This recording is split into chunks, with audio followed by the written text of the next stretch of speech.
नमस्कार, study IQ IAS Hindi में आपका स्वागत है। मैं हूं वीरत दुबे। आइए डिस्कशन में पार्टिसिपेट करते हैं और जीएस पेपर 2 के लिए मेंस 2022 में जो क्वेश्चन किए गए हैं उनके ऊपर थोड़ी समझ विकसित करते हैं कि किस प्रकार से क्वेश्चन जो है वो पूछे गए हैं और हमें किस प्रकार से क्वेश्चन को अटेम्प्ट करना चाहिए।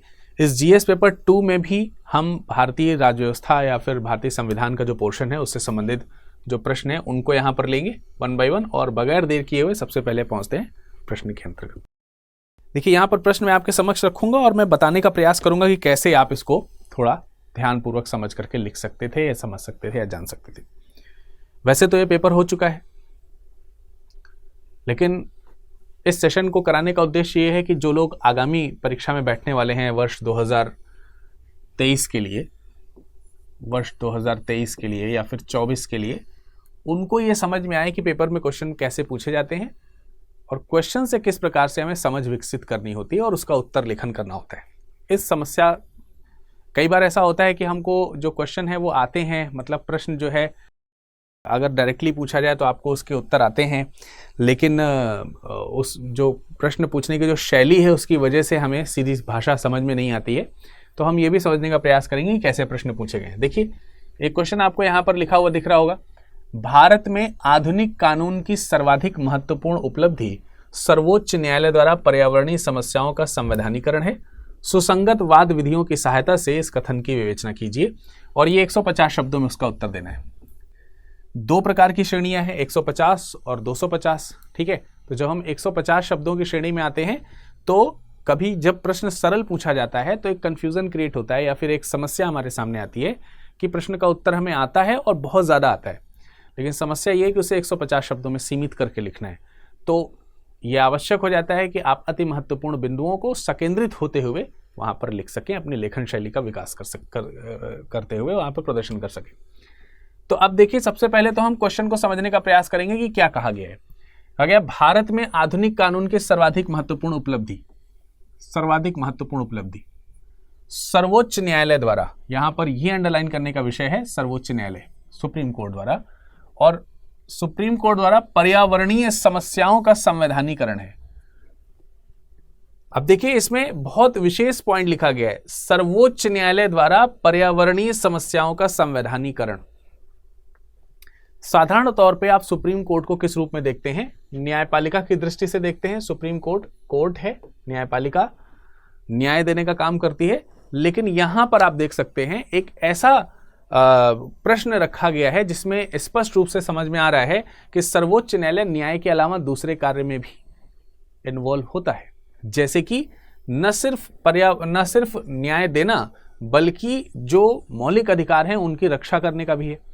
तो उसी नाते यहाँ पर एक टॉपिक रखा गया है जिसे हमने कहा है कि पर्यावरण समस्या है, और पर्यावरण समस्याओं का संवैधानिकरण किया गया है। स्वभावतः यहाँ पर यह प्रकट किया जा रहा है कि जिस तरीके से सर्वोच्च न्यायालय ने समस्याओं का संवैधानिकरण किया है, तो उससे ये क्लियर हो रहा है कि शायद ये संविधान में उतने महत्वपूर्ण स्थान में नहीं था, तो उसे सर्वोच्च न्यायालय ने हाल ही के वादों के द्वारा या किसी विवाद या वाद के द्वारा इसे संवैधानिकरण करवाया है। तो इसके लिए जो भी सुसंगत वाद विधियां हैं उनका हमें एग्जाम्पल देना है और इसके पक्ष में हमें बताना है, विवेचना करनी है। इसकी सहायता से कथन की विवेचना कीजिए। ठीक है, तो जब हम कथन की विवेचना करने चलेंगे तो कथन के ऊपर ध्यान रखेंगे, कथन के जो मेन पॉइंट्स हैं, फोकस पॉइंट्स हैं, उनके ऊपर हम लोग ध्यान रखेंगे और शुरुआत करेंगे हम सर्वोच्च न्यायालय और पर्यावरण की समस्याओं के संवैधानिकरण को लेकर के। ठीक है, संवैधानिकरण का यहां पर अर्थ है किसी चीज को संविधान में स्थान दे देना पर्टिकुलर, और आपको मालूम है कि संविधान में स्थान देने के लिए आप अनुच्छेद का सहारा ले सकते हैं, ठीक है, भाग का सहारा ले सकते हैं और अनुसूचियों का सहारा ले सकते हैं। यही तो है संविधान में, या तो यहां पे रखेंगे या किसी भाग के किसी अनुच्छेद में रखेंगे। तो सबसे पहले हम ये देख लें कि जो हमारा मूल संविधान है, मूल संविधान में इसकी क्या स्थिति है। जब आप उत्तर लिखना शुरू करेंगे 150 शब्दों में हैं, तो आप यहाँ पर बता सकते हैं कि पर्यावरण संबंधी किस प्रकार के दिशा निर्देश जो है हमको दिए गए हैं। स्वाभाविक सी बात है, आप शुरुआत में बता सकते हैं कि डीपीएसपी की बात अगर हम करते हैं और फंडामेंटल ड्यूटी की बात करते हैं तो बड़ा अच्छा रहेगा, क्योंकि दोनों ही एक प्रकार से देखा जाए तो फंडामेंटल ड्यूटीज ही हैं। ये फंडामेंटल ड्यूटीज जो हैं ये आपको नागरिक के लिए हैं, नागरिक के कर्तव्य यहां पर बताए गए हैं। और डीपीएसपी में एक तरीके से देखा जाए ये राज्य के कर्तव्य हैं या राज्य के लिए निर्देश हैं जो कि संविधान की तरफ से दिए गए हैं। तो ये भी एक तरीके से राज्य के कर्तव्य ही हो गए। तो ये दो जगहों पर कर्तव्य के हिसाब से देखा जाए तो कहीं ना कहीं संविधान में इसका स्थान मिलता है। तो आप लिखना शुरू कर सकते हैं कि भारतीय संविधान के अनुच्छेद 48A में राज्य के लिए दिशा निर्देश हैं और 51A के भाग 9 में यानी I में आप देखते हैं कि इसमें फंडामेंटल ड्यूटीज जो हैं वो नागरिकों के कर्तव्य के रूप में रखी गई है। अब क्योंकि आपने डीपीएसपी में एक बात बताई है, डीपीएसपी में इसको कहाँ रखा गया, आर्टिकल 48A में, अनुच्छेद 48A में। तो जब आप 48A की बात करते हो या आर्टिकल 51A की बात करते हो तो ये दोनों ही जो आर्टिकल्स हैं, देखिए आप एक पहचान समझ सकते हैं किसी भी मतलब संविधान में जब कभी भी आपको जैसे आर्टिकल 48A दिख गया, ठीक है, 51A दिख गया, 21A दिख गया, तो इस तरीके से कैपिटल A या कैपिटल B की तरह से अगर कोई चीज़ रखी जा रही है तो ये अमेंडमेंट के थ्रू आ रही है। तो हम तो ये आपको समझाने के लिए बोल रहे हैं यहाँ पर, लेकिन आपको मालूम है कि अमेंडमेंट्स के थ्रू आई है, तो आप चाहें तो यहाँ पर थोड़ा सा अमेंडमेंट्स के जो सन है या फिर वगैरह जो चीज़ें हैं वो यहाँ पे आप बता सकते हो। ठीक, जैसे आर्टिकल 48A और 51A ये दोनों ही जो हैं आपको मालूम है 42वें संविधान संशोधन द्वारा रखे गए थे, 42वें संविधान संशोधन द्वारा सन 1976 में रखे गए। ठीक है, तो आप इसी तरीके से लेखन प्रारंभ कर सकते हैं। इस प्रश्न का इंट्रोडक्शन देते हुए थोड़ा सा शुरुआत करते हुए आप इस तरीके से लिख सकते हो कि भारतीय संविधान के मूल संविधान में अगर कह सकते हैं तो वहां पर पर्यावरण से संबंधित स्थायी अनुच्छेद भले ही ना रहे हो, दिशा निर्देश ना रहे हो, लेकिन उन्हें 42वें संविधान संशोधन द्वारा डीपीएसपी में और साथ ही साथ डीपीएसपी के साथ साथ आप फंडामेंटल राइट्स में कह सकते हो इन्हें रखा गया था। अब ये एक तरीके से देखा जाए तो यहां पर जो प्रश्न है वो ये कह रहा है कि पर्यावरणीय समस्याओं का संवैधानिकरण किया गया। तो एक तो ये संवैधानिकरण की ओर हम थोड़ा सा बढ़ चुके हैं, लेकिन पर्यावरण की जब हम बात करते हैं तो इसका एक टर्म हमको जो है वो मौलिक अधिकारों में भी देखने को मिलता है। मौलिक अधिकारों में मेन पृष्ठ में भी आप आ सकते हो, इसके बाद आप आगे बढ़ सकते हो, उसमें लिख सकते हैं, शुरुआत कर सकते हैं, क्योंकि इसमें कई सारे केसेस का वर्णन करने के लिए कहा गया है। सुसंगत वाद विधियों की सहायता से कथन की विवेचना कीजिए। तो कुछ जो वाद हैं उनकी तरफ हम बढ़ सकते हैं। देखिए, संविधान में पर्यावरण संबंधी जो निर्देश हैं वो तो मैंने आपको बता दिए, लेकिन आपको मालूम है कि पर्यावरण जो है वो कहीं ना कहीं पर्यावरण जो है ये कहीं ना कहीं जीवन जीने के अधिकार के अंतर्गत भी आता है, जीवन जीने का अधिकार देता है। अब आप जैसे ही इस पॉइंट को याद करोगे तुरंत आपको Menaka Gandhi versus union of India का केस आपको याद आएगा। ठीक है, तो इसमें मेनका गांधी वाला जो केस है, ठीक है, 1978 का जो केस है, 1978, इस केस का आप रेफरेंस देते हुए कह सकते हैं। भले ही अगर हम देखें तो इसमें आर्टिकल 21 की व्याख्या की गई है। अनुच्छेद 21 में जीवन जीने के अधिकार की व्याख्या की गई है। डायरेक्टली अगर मेनका गांधी केस की बात करते हैं तो वो कनेक्टेड नहीं है पर्यावरण से, लेकिन फंडामेंटल राइट से कनेक्टेड है। और जब फंडामेंटल राइट से कनेक्टेड है तो इस केस में बहुत व्यापक स्तर पर अगर देखा जाए तो मौलिक अधिकारों की व्याख्या करी गई, और मौलिक अधिकारों की इस व्याख्या में कहीं ना कहीं बताया गया कि जीवन जीने में केवल जीवन जीना ही नहीं है, बल्कि गरिमामय जो जीवन है उसको जीने की आज़ादी हमको दी गई है।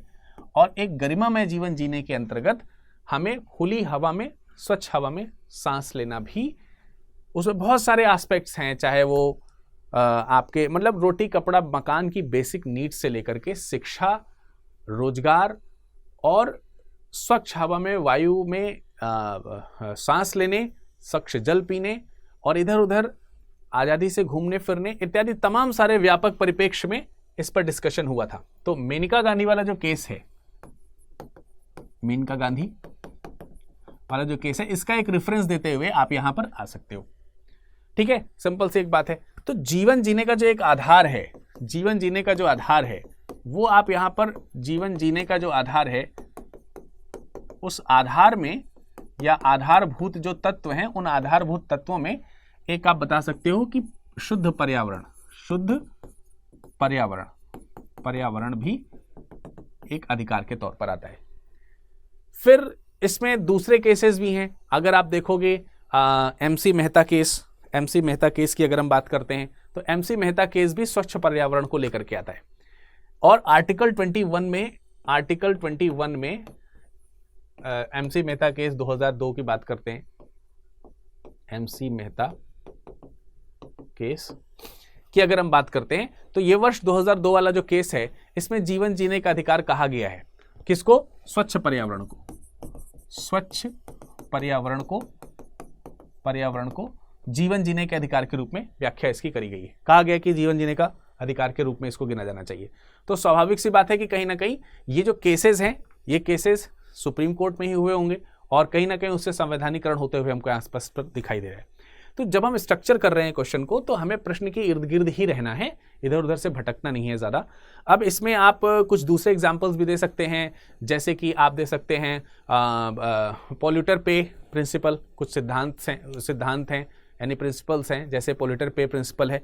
पॉल्यूटर पे प्रिंसिपल की अगर हम बात करते हैं तो Indian council for environmental legal actions versus union of India का जो एक केस है, उसमें ये बोला गया है, उसमें ये बोला गया है कि ये जो पॉल्यूटर पे प्रिंसिपल है, वो ये कहता है कि अगर किसी भी संस्था के द्वारा या किसी व्यक्ति के द्वारा या संस्था के द्वारा अगर पर्यावरण को नुकसान पहुंचाया जा रहा है, तो जिस सीमा तक, जिस हद तक नुकसान पहुंचाया जा रहा है, उस हद तक उसे भरपाई करनी पड़ेगी, वापस से उस पर्यावरण को वापस लौटाना पड़ेगा।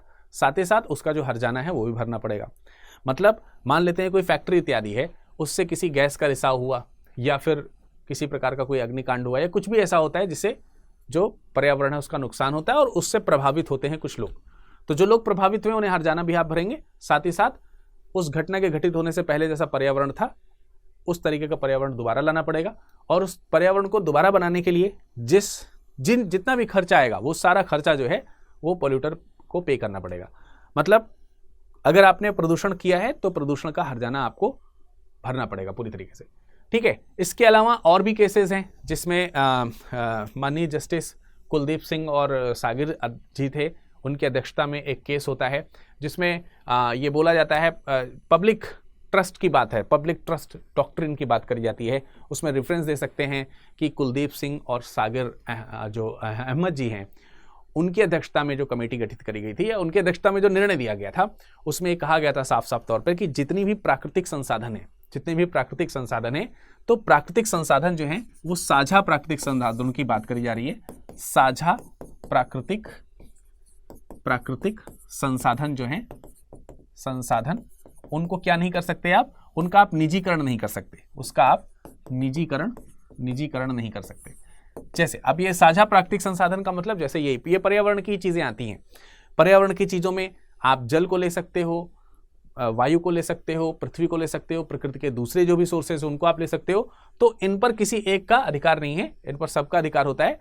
तो ये फैसला सुनाया गया था हिमाचल प्रदेश में, जो नदी का जो जल है उसको, एक नदी के आसपास का जो एरिया है उसको जो है वो एक मोटेल को देने का बात वहाँ की सरकार ने करी थी। तो उसके अगेंस्ट में फैसला सुनाया गया था कि जो नदी के आसपास का एरिया है तो प्राकृतिक स्थल है, तो प्राकृतिक स्थल पर किसी एक व्यक्ति को इस तरीके की जगह नहीं दी जा सकती है। तो कहीं ना कहीं इस केस के द्वारा भी ये बताया गया कि साझा जो प्राकृतिक संसाधन है उस पर सभी का एक जैसा अधिकार है। इसके अलावा एक और रेफरेंस दे सकते हैं, दामोदर राय वर्सेस एसओ म्यूनिसिपल कॉर्पोरेशन।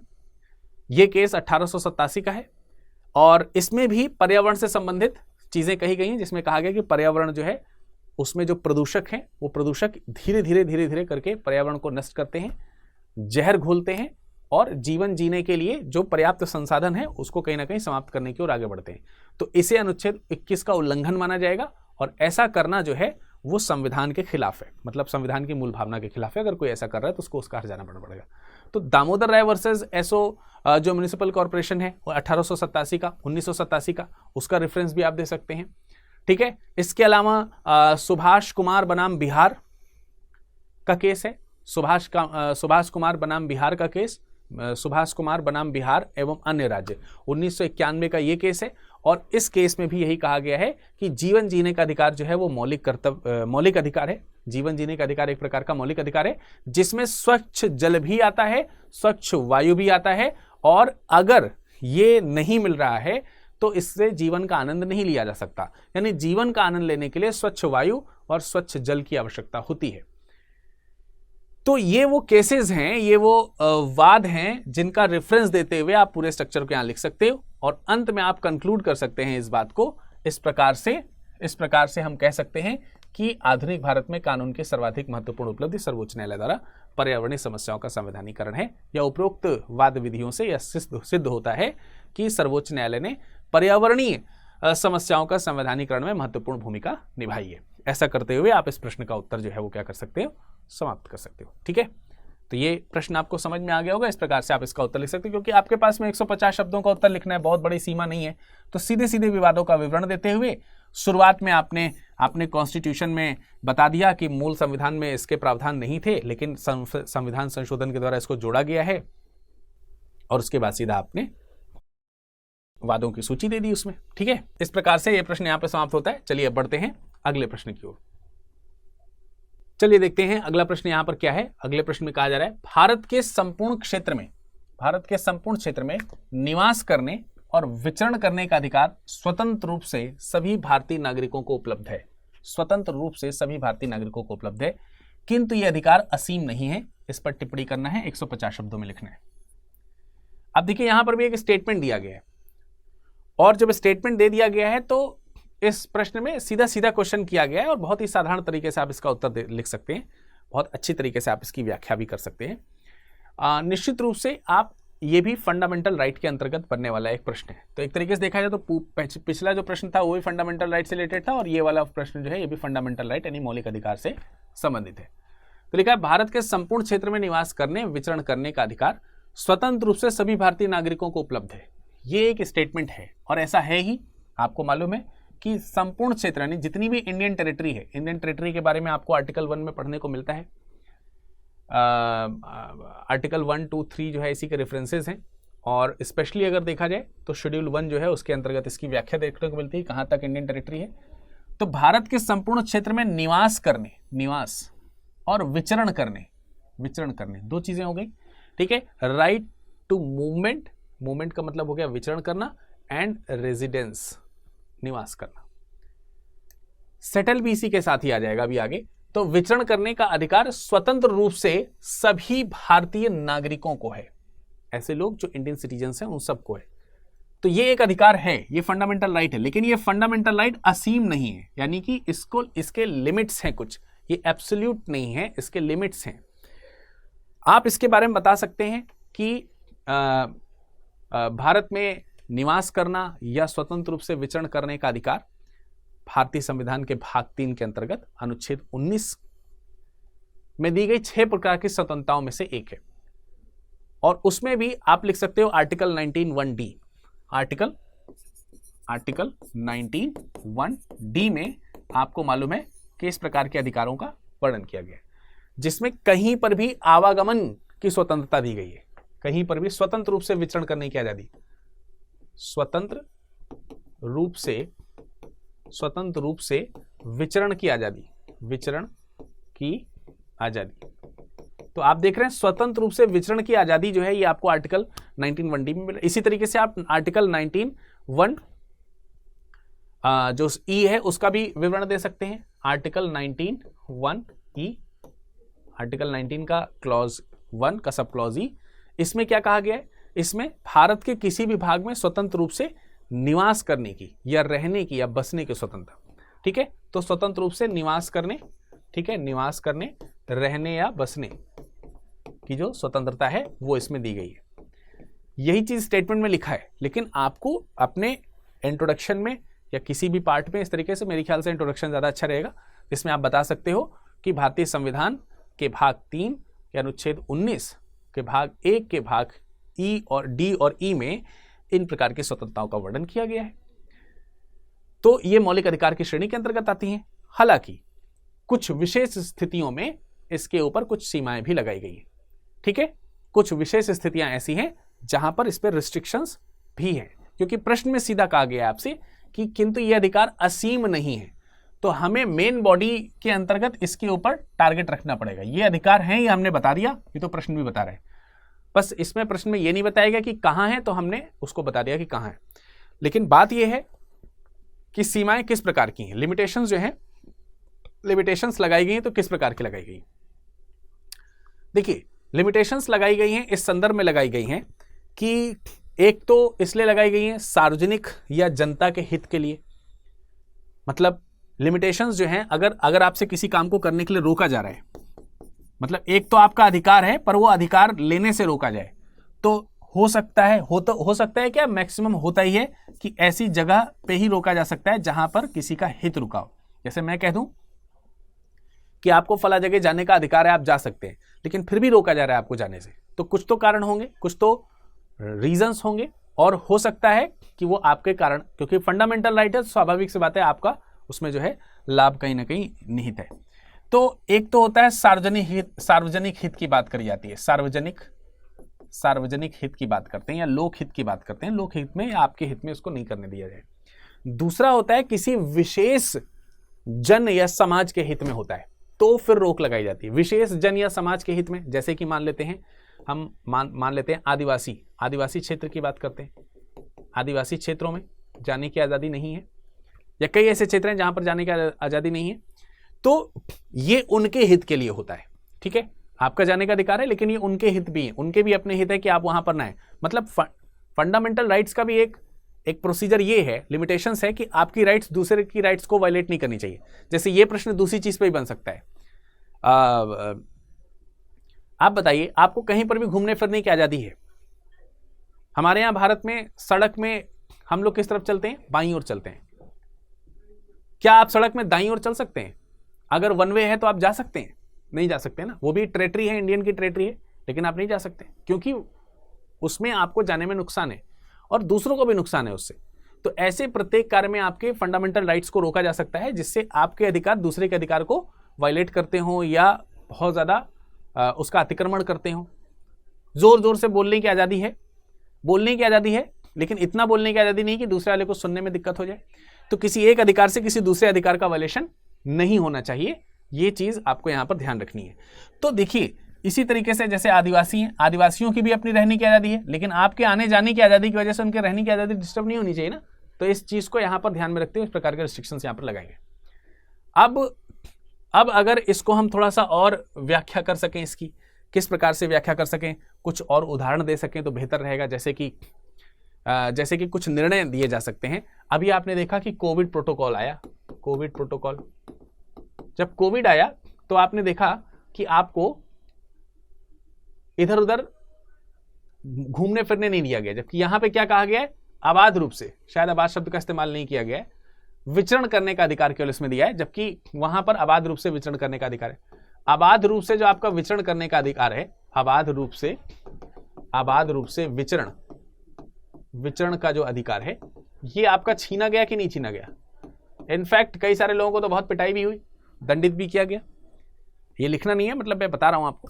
तो एक उदाहरण आप दे सकते हैं कि संक्रमित व्यक्ति अगर है, या संक्रमण काल में, संक्रमण का काल चल रहा हो, या संक्रमित रोगों का काल, ऐसे लिख सकते हैं, संक्रमित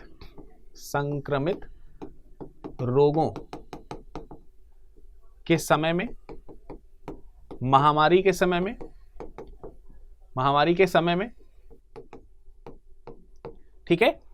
और किसी भी संक्रमित व्यक्ति को, हो सकता है कि समय सामान्य हो लेकिन कोई व्यक्ति जो संक्रमित है, तो ऐसे में संक्रमित या संक्रामक रोग जिससे पीड़ित जो व्यक्ति है, ऐसे व्यक्ति को इधर उधर जाने से रोका जा सकता है। क्वारंटीन किया जाता था, जिसको भी कोविड हो जाता था, तो संक्रामित ही व्यक्ति तो है। इसी तरीके से एड्स पीड़ित व्यक्ति है, तो उसे भी इधर उधर जाने से थोड़ा सा रोका जा सकता है। वेश्यावृत्ति के उद्देश्य से अगर कोई निवास कर रहा है या इधर उधर मूव कर रहा है, तो उसको रोका जा सकता है। इससे रिलेटेड कुछ आप एग्जाम्पल्स दे सकते हैं, जैसे कि यूपी राज्य बनाम कौशल्या, यूपी राज्य बनाम कौशल्या का जो मामला है, इसका उदाहरण आप दे सकते हैं। इसी तरीके से आप दूसरे केसेस भी ले सकते हो, जैसे इब्राहिम बनाम बॉम्बे राज्य, इब्राहिम वजीर बनाम बॉम्बे राज्य, इब्राहिम वजीर बनाम बॉम्बे राज्य। इस संदर्भ में भी आप कुछ ना कुछ पॉइंट्स जो है वो ऐड कर सकते हैं। खड़क सिंह बनाम यूपी राज्य, संदिग्ध व्यक्तियों की जो आवाजाही है उसके आधार पर ये लिया गया था। खड़क सिंह बनाम यूपी राज्य, इनका आप उदाहरण दे सकते थे। ठीक है, इसके अलावा जो ILP है यानी कि inner line limit, inner line permit जो है, इनर लाइन परमिट जो है, इसका उदाहरण आप दे सकते हैं। ये वो रिस्ट्रिक्शंस हैं, ये वो कह सकते हैं कि सुप्रीम कोर्ट के निर्णय हैं या केसेस हैं जिनके थ्रू जो है आप बता सकते हैं कि इन मामलों में रिस्ट्रिक्शंस भी दिए गए हैं, यानी रोक भी लगाई गई है। तो आपको बस सिंपल सा ये बिल्कुल प्रश्न में इधर उधर की बातें लिखनी थी। मेरे ख्याल से 150 शब्द आप इनकी व्याख्या जैसे ही आप करोगे अपने आप इसके 150 शब्द यहां पर बन जाएंगे, बल्कि ज्यादा ही हो जाएंगे। तो आप आराम से लिमिट करते हुए कंक्लूड कर सकते हैं कि अतः सत्य ही है कि हमारे पास में निवास और विचरण करने का अधिकार है, परंतु कुछ मामलों में उसे असीम रखा गया है। सिंपल सी बात है। ठीक है, चलिए अगले प्रश्न की तरफ चलते हैं। आपकी राय में भारत में शक्ति के विकेंद्रीकरण ने जमीनी स्तर पर शासन परिदृश्य को किस सीमा तक परिवर्तित किया है? तो आपकी राय में भारत में शक्ति के विकेंद्रीकरण, डिसेंट्रलाइजेशन ऑफ पावर की बात कर रहा है, डिसेंट्रलाइजेशन ऑफ पावर। ठीक है, डिसेंट्रलाइजेशन ऑफ पावर ने जमीनी स्तर पर शासन परिदृश्य को किस सीमा तक परिवर्तित किया है? तो आपको यहां पर बताना है कि जो डिसेंट्रलाइजेशन ऑफ पावर है इंडिया में, उसने किस आधार पर अगर हम देखें वो परिवर्तित किया है शासन परिदृश्य को, यानी शासन करने के दृष्टिकोण से देखें तो किस प्रकार के चेंजेस जो है वो आए हैं। प्रश्न को आपने 2-3 बार पढ़ लिया, पॉइंट को आपको समझ में आ गया कि आपको बताना है, अपनी राय देनी है। यहां पर राय देने का मतलब ये नहीं कि आप मशवरा ही देने लगो यूपीएससी को, मतलब आपको अपनी सोच प्रदर्शित करनी कि कैसी है। तो भारत में शक्ति का तो सोच जो है वो वास्तविकता से परे नहीं होनी चाहिए आपकी। ठीक है, भावनाओं में बहन मत जाइए कि आपसे राय मांग लिया यूपीएससी ने, बहुत अच्छा किया, ऐसा कुछ नहीं। तो भारत में शक्ति के विकेंद्रीकरण के बारे में आपको बताना है। पहले या तो पावर, डिसेंट्रलाइजेशन ऑफ पावर की बात कर रहा है, और उसने ग्राउंड लेवल पर या ग्रास रूट लेवल पर किस तरीके से परफॉर्म किया है, किस सीमा तक परफॉर्म किया है, वो आपको बताना है। तो स्वाभाविक सी बात है, आप इसमें इसके पक्ष में भी जवाब दे सकते हैं और इसके जो कह सकते हैं कि विपक्ष में भी जवाब दे सकते हैं, या फिर जो नहीं हुआ है यानी कि संभव हुआ है और संभव नहीं हुआ है, दोनों के पक्षों में आप जवाब जो है इसमें दे सकते हैं। शुरुआती तौर पर आप पावर की डिसेंट्रलाइजेशन के बारे में आप समझने का प्रयास कीजिए। डिसेंट्रलाइजेशन ऑफ पावर को बताने का प्रयास कर सकते हैं। भारतीय संविधान में सत्ता के विकेंद्रीकरण की नीति को अपनाया है। प्रारंभिक स्तर पर अगर देखेंगे तो मूल संविधान में आपको 2 जगहों पर यानी कि 2 स्तरों पर डिसेंट्रलाइजेशन ऑफ पावर देखने को मिलता है, जैसे कि केंद्र से राज्यों में मूल संविधान में केंद्र से राज्यों में सत्ता के विकेंद्रीकरण की बात हमको देखने को मिलती है। केंद्र राज्य संबंध पर आधारित इसी प्रकार से आप कुछ आर्टिकल्स का रेफरेंसेस भी दे सकते हैं अगर चाहे तो, नहीं तो आप सीधा आ सकते हैं कि इसके अलावा आप बता सकते हैं कि डीपीएसपी में राज्य से भी अधिक नीचे सत्ता के विकेंद्रीकरण की कल्पना की गई है, जिसे हम अनुच्छेद 40 में देखते हैं, जिसे हम अनुच्छेद 40 में पंचायती राज के रूप में देखते हैं, जो कि गांधीवादी विचारधारा पर आधारित है। फिर उसके बाद आप इसको कॉन्स्टिट्यूशनल प्रोविजंस को भी रख सकते हो इसी के रेफरेंस में, क्योंकि हमको धीरे धीरे किस तरफ चलना है ये बताना है कि किस तरीके से उसने शासन प्रदेश की सीमा को परिवर्तित किया। तो मेन बॉडी में तो आपको यहीं पर लिखना है कि जो वो त्रिस्तरीय पंचायती राज व्यवस्था वगैरह है, म्यूनिसिपल कॉर्पोरेशन या म्यूनिसिपैलिटीज वगैरह जो है जिस तरीके से काम करती हैं वो अच्छी हो पाई हैं या नहीं हो पाई, उनसे कुछ लाभ हुआ है या नहीं हुआ है, मेन बात हमको उसी पे करनी है। लेकिन वहां तक पहुंचने के लिए डायरेक्टली तो पहुंच नहीं जाएंगे, धीरे धीरे करके पहुंचेंगे। तो मैंने आपको कहा कि केंद्र राज्य संबंधों के बारे में आप बता सकते हो कि शुरुआत में पावर ऑफ डिसेंट्रलाइजेशन हमको इस तरीके से दिखाई देता है, लेकिन फिर भी कल्पना करी गई है इस बात की कि जो डिसेंट्रलाइजेशन ऑफ पावर है वो राज्य से भी नीचे स्तर पर जाए, जिसकी कल्पना आपको कहाँ देखने को मिलती है, टीपीएसपी में राज्यों से अपेक्षा की जाती है कि अनुच्छेद 40 के आधार पर वो काम करे। तो आगे आप यहाँ पर आगे बढ़ते हुए आप 73वें और 74वें संविधान संशोधन का भी रेफरेंस दे सकते हैं। 73rd और 74th कॉन्स्टिट्यूशनल अमेंडमेंट है, जिनके द्वारा आपको मालूम है 73वें संविधान संशोधन के द्वारा आप सब लोगों को मालूम है संविधान में भाग 9 जोड़ा गया। आप लिख सकते हैं संविधान में भाग 9, और जिसके द्वारा अनुसूची कौन सी जोड़ी गई? अनुसूची कौन सी जोड़ी गई? अनुसूची 11 जोड़ी गई, जिसमें 29 विषय हैं। ठीक है, जिसमें कितने विषय हैं? 29 विषय हैं। ये पूरा एक प्रॉपर एक लाइन में लिख दिया। इसी प्रकार से अनुच्छेद 74 का रेफरेंस देते हुए आप भाग 9A कह सकते हैं, इसमें जोड़ा गया, भाग 9A जोड़ा गया। और अनुसूची कौन सी जोड़ी गई? अनुसूची जोड़ी गई 12, जिसमें 18 विषय हैं। ये पंचायती राज की जो प्रणाली है उसको रिप्रेजेंट करते हुए कॉन्स्टिट्यूशनलाइजेशन इसका किया गया है, संवैधानिकरण किया गया है। इसके अलावा अगली लाइन में आप लिख सकते हैं कि भारत में जो पंचायती राज व्यवस्था है वह त्रिस्तरीय है। भारत में त्रिस्तरीय पंचायती राज व्यवस्था है, पंचायती राज व्यवस्था है, जिसे प्रत्यक्ष एवं अप्रत्यक्ष शक्तियां जो हैं वो राज्यों से प्राप्त होती हैं।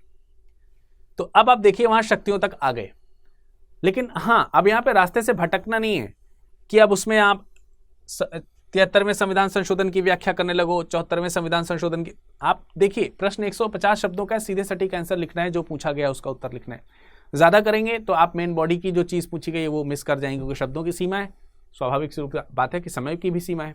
तो इस चीज का ध्यान में रखते हुए आप सीधे मेन बॉडी में एंटर करते हैं, प्रश्न की मुख्य व्याख्या में आते हैं, और वहां बता सकते हैं कि पंचायती राज स्तर जो है हमारे यहाँ त्रिस्तरीय है।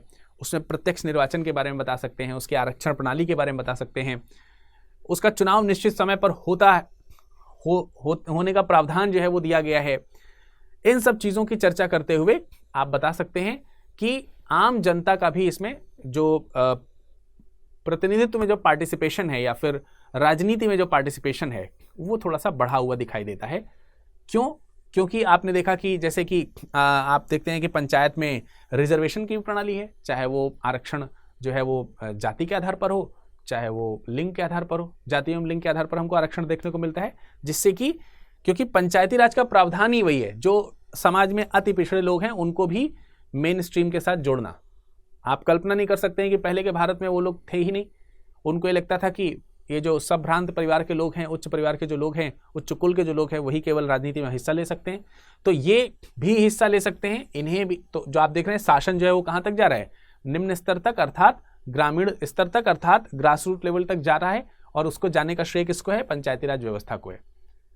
ठीक है, लोकतंत्र में जो वास्तविक लोकतंत्र की जो कल्पना है उसको सफल करने के लिए राजनीति का लाभ जितना उच्च वर्ग के लोगों को हो, उतना ही लाभ निम्न वर्ग के लोगों को, ग्रास रूट लेवल के लोगों को भी हो, ऐसी गांधी जी की कल्पना थी, जिसको साकार करना जो है वो कहीं ना कहीं शक्ति के विकेंद्रीकरण से ही प्राप्त हो सकता है, जो कि पंचायती राज व्यवस्था में हमको देखने को मिलता है, जिसके लिए 73वां 74वां संविधान संशोधन भी किए गए।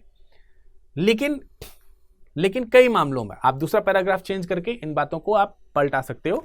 आप बता सकते हैं कि इसके सकारात्मक पक्षों के अगर हम देखें तो राजनीति के शक्ति का विकेंद्रीकरण हमको देखने को मिलता है। समय पर जो निर्वाचन है वो होते हुए हमको देखने को मिलता है। प्रत्यक्ष निर्वाचन हमको देखने को मिलता है, इसमें आम जनता भी जो निर्वाचन प्रणाली है उसमें जुड़ती है।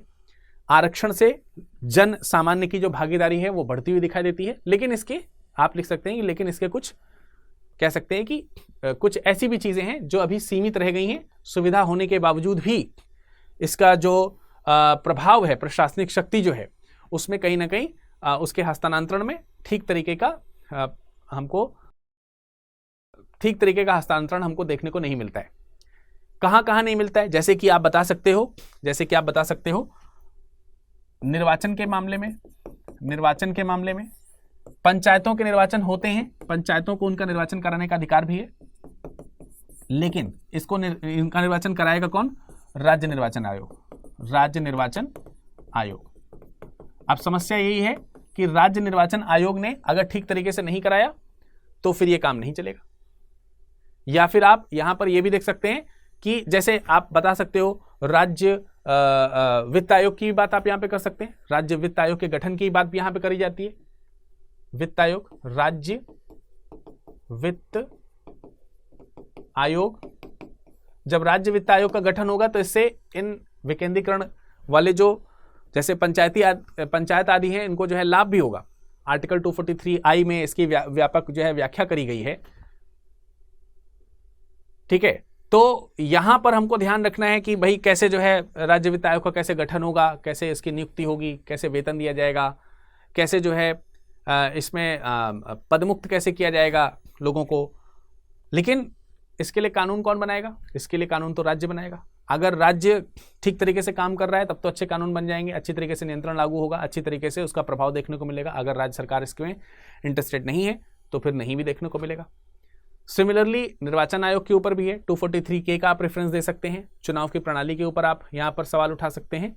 तो कहने का मतलब अगर देखा जाए तो हमें शक्तियां प्रदान करी गई हैं कि विकेंद्रीकरण जो है वो ग्रास रूट लेवल तक जाए। अगर जाता है तो प्रॉफिटेबल है, लेकिन कुछ जो है कमियां भी हैं, जो कि कमियां आपको 73वें और 74वें संविधान संशोधन और उसके द्वारा गठित होने वाले जो आयोग हैं, जैसे वित्त आयोग की हमने बात करी, राज्य वित्त आयोग की, राज्य निर्वाचन आयोग की, उसकी कमियों के ऊपर भी आप प्रकाश डाल सकते हैं। शक्तियों के विकेंद्रीकरण को सीमित करते हैं जो कहीं ना कहीं, इसके ऊपर भी आप प्रकाश डालते हुए इसका कंक्लूजन लिख सकते हैं। लास्ट में कंक्लूजन में आप आ सकते हो कि देखा जाए तो जो शक्तियों का विकेंद्रीकरण है वो निश्चित रूप से हमारे लिए लाभकारी है, लेकिन इसके लिए राज्य तंत्रों का ठीक तरीके से कार्य करना भी आवश्यक है। तो ये हमको इस प्रश्न के आंसर में यहाँ पर लिखना है। बहुत ज़्यादा मतलब डायरेक्ट टू डायरेक्ट क्वेश्चन है, इसमें कुछ ज़्यादा इधर उधर बहलाने की जरूरत नहीं है किसी चीज़ को। इसमें पूछा गया है राज्यसभा के सभापति के रूप में भारत के उपराष्ट्रपति की भूमिका की विवेचना कीजिए। बिल्कुल डायरेक्ट क्वेश्चन है, इसमें भी कुछ भी इधर उधर घुमाया फिराया नहीं गया है। आपको सीधे तौर पर बताना है कि राष्ट्रपति जो है, राज्यसभा के सभापति जो है वो उपराष्ट्रपति के रूप में किस प्रकार की भूमिका है उनके बारे में बताना है।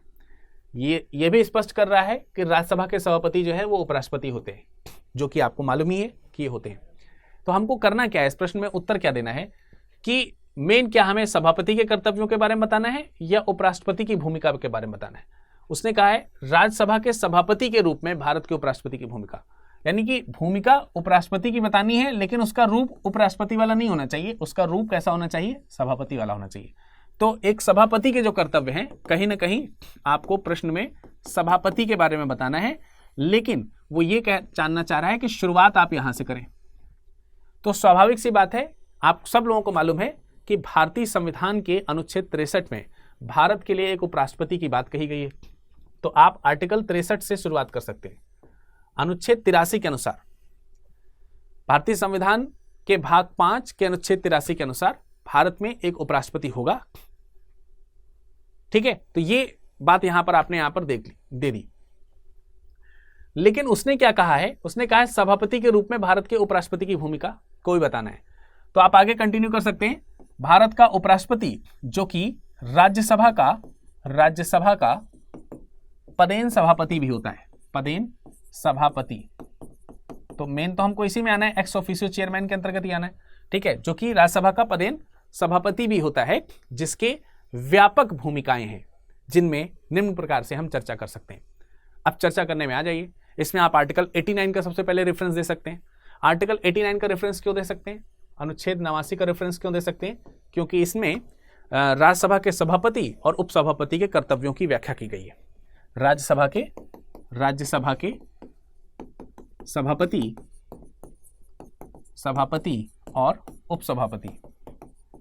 उपसभापति के कर्तव्यों की व्याख्या की गई है, कर्तव्य। ठीक है, तो हमको यहाँ पर ध्यान रखना है कि कर्तव्यों की जब व्याख्या करी गई है तो हमें किसके कर्तव्य लेना है, राज्यसभा के सभापति के। उपसभापति को छोड़ दीजिएगा आप, एक लाइन लिखने के बाद सीधे आप अपने फोकस आ जाइए सभापति के ऊपर, और सभापति के तमाम सारे जो कर्तव्य हैं उसको एक एक करके लाइन वाइज या हेडिंग वाइज आप व्याख्या कर सकते हो। जैसे पदेन सभापति के क्या कार्य हो सकते हैं? सबसे पहले राज्यसभा की जो प्रक्रिया है उसका संचालन करना। ठीक है, राज्यसभा की प्रक्रिया का संचालन, राज्यसभा की प्रक्रिया जो भी है उसका संचालन करने का अधिकार इनके पास है। उसके संचालन का अधिकार क्या है? जैसे सदन में कैसे कार्यवाही होगी, सदन कैसे चलेगा, सदन में नियमों की जो व्याख्या है उनकी व्याख्या कौन करेंगे? सभापति महोदय करेंगे। सदस्यों की जो मतलब उनको जो बोलने का समय देना है, किसको किस प्रश्न का समय देना है, कितना समय देना है, कौन सा प्रस्ताव स्वीकार करना है, कौन सा नहीं करना है, ये सब जो क्रियाकलाप हैं राज्यसभा के, उनको देखने का कार्य जो है वो कौन करता है? उसके लिए अधिकार किसके पास में? राज्यसभा के पदेन सभापति यानी कि उपराष्ट्रपति के पास में। उपराष्ट्रपति ही पदेन सभापति होता है। ठीक है। इसके अलावा आप सब लोगों को मालूम है कि जो भी कार्यवाहियां चलती हैं उसमें न्यायपालिका का हस्तक्षेप नहीं होता है, सदन के ही अंतर्गत की सारी चीजें चलती हैं। किसी प्रकार से मान लेते हैं कि कोई सदस्य जो है वो कुछ ऐसा व्यवहार कर रहा है जो सदन की गरिमा के विरोध में, तो उसकी किए गए कृत्यों के आधार पर उसे चेतावनी दी जा सकती है, या कभी कभी राज्यसभा में शक्ति का प्रयोग भी इनके आदेशों के साथ किया सकता है, मार्शल वगैरह जो है उसका प्रयोग किया सकता है। ठीक है। इसके अलावा आप बता सकते हैं मत डालने का भी अधिकार है, मत डालने का अधिकार, जो भी आपको अधिकार यहां पर आ रहे हैं डालने का अधिकार, कब? निर्णायक मत के लिए, निर्णायक मत हेतु, निर्णायक मत हेतु मतलब राज्यसभा का आप ऐसे लिख सकते हो सामान्य स्थिति पर, सामान्य स्थिति में वह राज्यसभा में मत नहीं डाल सकता, लेकिन निर्णायक स्थिति में अपना मत डाल सकता है। मतलब राज्यसभा जो है उसके जो सभापति हैं उसका जो मत होता है वो निर्णायक होता है। निर्णायक होने का मतलब मान लेते हैं कोई एक विधेयक आया और विधेयक पर चर्चा हुई सदन में और वोट डालने की बारी आई और बराबर वोट पड़ गए पक्ष और विपक्ष में 50%, तो उसमें एक जो मत होगा वो निर्णायक मत कहलाएगा, और वो एक निर्णायक मत कौन डालेगा? वो राज्यसभा के सभापति डालेंगे। तो निर्णायक मत की स्थिति में आप बता सकते हैं। इसके अलावा सदस्यों को निलंबित करने का अधिकार भी राज्यसभा के सभापति के पास में होता है। ठीक है। सदन जो होते हैं उसमें जो सत्र चल रहे होते हैं उन सत्रों को बुलाने या बैठक जो होती है उसके बैठक का आयोजन करने का भी अधिकार सभापति के पास में होता है। यहां तक कि जब बैठक की बात करेंगे तो आप गुप्त बैठक की भी बात कर सकते हैं कि सभापति जो है वो गुप्त बैठक जो है वो बुला सकता है। गुप्त बैठक इन द सेंस जिसमें केवल सभा के लोग ही पार्टिसिपेट करेंगे, कोई भी बाहरी व्यक्ति उसमें प्रवेश नहीं कर सकता है, चाहे वो मीडिया ही क्यों ना हो। इसके अलावा किसी भी सदन के सदस्य के ऊपर अगर एंटी डिफेक्शन का आरोप लगा हुआ है, दल बदल का आरोप लगा है, तो दल बदल विरोध कानून जो है जो 1985 वाला है उसके अनुसार इसमें भी सुनवाई जो है वो कौन करेगा? वो राज्यसभा का सभापति जो है वो कर सकता है। उस पर उसका अधिकार है कि उस पर जो है वो सुनवाई कर सकता है। उसकी सदस्य की सदस्यता जो है वो समाप्त कर सकता है, सदस्य की सदस्यता समाप्त करने का अधिकार है। सत्र से रिलेटेड बातें आप लिख सकते हैं। मैंने कहा सत्र का स्थगन यानी कि बैठक को बुलाना, चालू कराना, इन सब चीजों का वो अधिकार रखता है कि उसको बुलाए। इसको भी एक लाइन में आप लिख सकते हैं। और जब आप स्थगन की बात करते हैं तो आप वहां पर लिख सकते हैं सदन में 2 प्रकार के स्थगन की व्यवस्था की जाती है। एक होता है सामान्य स्थगन और एक होता है विशेष स्थगन। विशेष स्थगन का मतलब हो गया कि अनिश्चित समय के लिए सत्र को स्थगित कर दिया जाए, और अगर एक साधारण जो कह सकते हैं कि स्थगन है उसमें ये बता दिया जाता है कि अभी हम स्थगित कर रहे हैं और इतने समय बाद हम दोबारा से यहाँ पर बैठेंगे। जब ये ना बताया जाए कि दोबारा से कब सदन बैठेगा तो फिर वो अनिश्चितकालीन हो जाता है। उसको एक कॉन्स्टिट्यूशनल टर्म दिया जाता है साइन डाई स्थगन। ठीक है। तो आपके पास में समय है अगर, क्योंकि 150 शब्दों में हो सकता है समय ना हो, तो आप साइन डाई स्थगन के बारे में लिख सकते हैं अगर है तो। ठीक है। तो ये सब तमाम प्रकार के जो राज्यसभा के अधिकार हैं जितना भी आपको मालूम है वो सारे इंपॉर्टेंट अधिकार जो है आप यहाँ पर 1 बाय 1 करके लिख सकते हैं। ठीक। तो लास्ट में आप यहाँ पर बता सकते हो कि इस प्रकार से राज्यसभा के सभापति के पास में इस प्रकार से भारत के उपराष्ट्रपति के पास में राज्यसभा के सभापति के रूप में कई सारे व्यापक अधिकार भी दिए गए। तो ये डायरेक्ट क्वेश्चन है, इसमें कुछ भी इधर उधर की बात सोचने की नहीं थी। आराम से आप इस प्रश्न का उत्तर यहां पर दे सकते थे अपने पॉइंट्स को एक एक करके लिखते हुए। ठीक है। इसमें सिर्फ पॉइंट्स लिखना था 1 to 1 और कुछ भी नहीं। चलिए अगले प्रश्न पे चलते हैं। देखिए इस प्रश्न में कहा गया है राष्ट्रीय पिछड़ा वर्ग आयोग के सांविधिक निकाय से संवैधानिक निकाय में रूपांतरण को ध्यान में रखते हुए इसकी भूमिका की विवेचना कीजिए। तो एक तो जो राष्ट्रीय पिछड़ा वर्ग आयोग है, राष्ट्रीय पिछड़ा वर्ग आयोग, ये जो है अगर इसकी बात करते हैं NCBC, national commission for backward class. ठीक है। National commission for backward class, NCBC. इसकी भूमिका के बारे में बताना है। इसकी भूमिका, और किस रूप में इसकी भूमिका? 2 तरीके से। मुख्य रूप से देखा जाए तो संवैधानिक निकाय के रूप में, संवैधानिक निकाय के रूप में इसकी भूमिका बतानी है। लेकिन यह भी बताना है साथ ही साथ कि पहले यह सांविधिक निकाय था, सांविधिक निकाय था। तो सांविधिक निकाय से जब वह संवैधानिक निकाय बना है तो उसकी भूमिका को आपको इस चीज को ध्यान में रखते हुए भूमिका इसकी बतानी है कि कैसी है एनसीबीसी। तो यह प्रश्न अप्रत्यक्ष रूप से आपसे यह भी जानना चाह रहा है, 150 शब्दों में लिखना है, ठीक है। यह प्रश्न आपसे अप्रत्यक्ष रूप से यह भी जानना चाह रहा है कि सांविधिक निकाय और संवैधानिक निकाय में अंतर क्या है, ठीक है। तो कहीं ना कहीं हम शुरुआत करेंगे और हम बताने का प्रयास करेंगे अपने इंट्रोडक्शन में, हम बताने का प्रयास करेंगे कि अगर हम देखें तो सबसे पहले तो हमको यही बताना पड़ेगा कि सांविधिक निकाय क्या है, क्योंकि आपने देखिए क्या लिखा है, राष्ट्रीय पिछड़ा वर्ग आयोग के सांविधिक निकाय और संवैधानिक निकाय में रूपांतरण की विवेचना करना है। तो आप शुरुआत में राष्ट्रीय पिछड़ा वर्ग आयोग को कॉन्स्टिट्यूशन में कहां देखते हैं, वहां से शुरुआत कर सकते हैं आप इसकी, ठीक है। अब देखिए यहां पर आप लिख सकते हैं भारतीय संविधान के अनुच्छेद 340 से शुरुआत कर सकते हैं। भारतीय संविधान के अनुच्छेद 340 में पिछड़ा वर्ग आयोग के गठन की बात करी गई है, उल्लेख किया गया है, लेकिन वह जो है राज्यों की इच्छा पर है, बाध्यकारी नहीं है।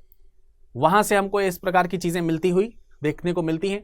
तो अब देख सकते हो अनुच्छेद 340 से आप क्या कर रहे हो, अपने क्वेश्चन की स्टार्टिंग लिखना जो है वो शुरू कर सकते हैं। तो ये बहुत अच्छा रहेगा, बहुत ही ठीक रहेगा यदि अगर आप इस प्रकार की चीजें लिखते हैं।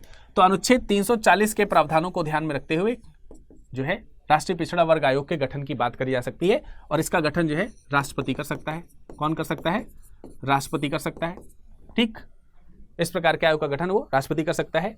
और इसके तहत अगर देखा जाए तो आप यहां पर एक उदाहरण लिख सकते हैं। उदाहरण लिख सकते हैं किस चीज के विषय में, कि 1993 में राष्ट्रीय पिछड़ा वर्ग आयोग अधिनियम जो है वो संसद के द्वारा पास किया गया और एनसीबीसी को एक संवैधानिक निकाय बनाया गया। तो जब हम एनसीबीसी को यहां पर संवैधानिक निकाय बनाते हैं, सांविधिक निकाय बनाते हैं, ठीक है, क्या बनाते हैं? सांविधिक निकाय बताते हैं। तो आप यहां पर बता सकते हो, व्याख्या कर सकते हो, लिख सकते हो, कह सकते हो कि शुरुआत में सांविधिक निकाय के रूप में इसकी स्थापना करी गई। उसके पश्चात आप आगे मूव करोगे तो एक लाइन में यहां पर लिख सकते हो, एक और लाइन में एक लिख सकते हो, इसके बाद 102वें संविधान संशोधन के द्वारा वर्ष 2018 में इसे संवैधानिक निकाय का दर्जा दिया गया। और इस तरीके से आप शुरुआत में यह भी कह सकते हैं, यहां पर बता सकते हैं, इस तरीके से शुरुआत में आप ये भी कह सकते हैं कि सांविधिक निकाय, अब सांविधिक निकाय की यहीं पे परिभाषा दे सकते हैं। सांविधिक निकाय ऐसे निकाय हैं जिनको संसद या विधायिका के कानून के द्वारा निर्मित किया जाता है। यानी कि जो हमारे विधानमंडल हैं, जो भी हमारे विधानमंडल है, विधानमंडल, अब विधानमंडल केंद्रीय भी है और राज्य भी है, अगर किसी राज्य विधानमंडल द्वारा बने कानून या केंद्रीय विधानमंडल जिसे संसद कहते हैं द्वारा बने कानून के आधार पर अगर किसी संस्था का निर्माण होता है तो उसे हम सांविधिक निकाय के अंतर्गत गिनते हैं। ऐसी कई सारी संस्थाएं जो सांविधिक निकाय के अंतर्गत आती हैं, जैसे नेशनल कमीशन फॉर वीमेन, जैसे national commission for minorities, national commission for, या फिर ह्यूमन राइट्स के लिए जो कमीशन है, ठीक है, एनएचआरसी, ठीक, मानवाधिकार। तो इस प्रकार के तमाम सारे आयोग के उदाहरण आप दे सकते हो। अब आप आ सकते हो यहां पर वापस अपने क्वेश्चन में, जिसमें आप यह भी बता सकते हैं संवैधानिक निकाय ऐसे निकाय होते हैं जिनको संविधान में स्थान दिया गया है। संविधान में स्थान दिया गया है अर्थात जिसको संविधान में किसी न किसी अनुच्छेद के अंतर्गत रखा गया है। जैसे कि आप चुनाव आयोग के बारे में बता सकते हो, निर्वाचन आयोग या चुनाव आयोग, ये क्या है? एक प्रकार का संवैधानिक निकाय। उसी प्रकार से वर्तमान समय में संवैधानिक निकाय के रूप में राष्ट्रीय पिछड़ा वर्ग आयोग भी हो चुका है। और राष्ट्रीय पिछड़ा वर्ग आयोग जो है संविधान में अपना स्थान किससे प्राप्त कर रहा है? ये प्राप्त कर रहा है 102वें संविधान संशोधन से, जो 2018 में हुआ है। अब आप यहां पर लिख सकते हैं इसके जो पृष्ठभूमि है या फिर इसका जो संवैधानिक इतिहास है उसके ऊपर थोड़ी सी चर्चा करते हुए आप लिख सकते हैं कि शुरुआत में आप देखोगे 1953 में कालेलकर जो आयोग है, 1953 में कालेलकर आयोग के द्वारा, और 1979 में 1979 में मंडल आयोग के द्वारा इनको कार्यकारी आयोग के रूप में इसको स्थापित किया गया था। उसके बाद 1990 में आप आ जाएंगे, ओबीसी के आरक्षण के समय की जब बात हो रही है, वीपी सिंह की सरकार है, तो उस समय इसे जो है चुनौती दी गई थी, और चुनौती दी गई थी इंदिरा साहनी केस के माध्यम से। तो इंदिरा साहनी केस का वर्णन करते हुए आप उसमें बता सकते हो किस प्रकार से क्रीमी लेयर को इससे ओबीसी आरक्षण से अलग रखने की बात करी गई थी, और वो जो वाद था उस वाद का आप थोड़ा सा रेफरेंस यहाँ पर दे सकते हैं। क्योंकि हमको यहाँ पर किस में आना है? हमको यहाँ पर आना है कि जो इसकी भूमिका है, भूमिका में आना है सीधा। हमको ये नहीं बताना है कैसे निर्मित हुआ। तो थोड़ा थोड़ा जो लाइन है वो आप बताते हुए चल रहे हो।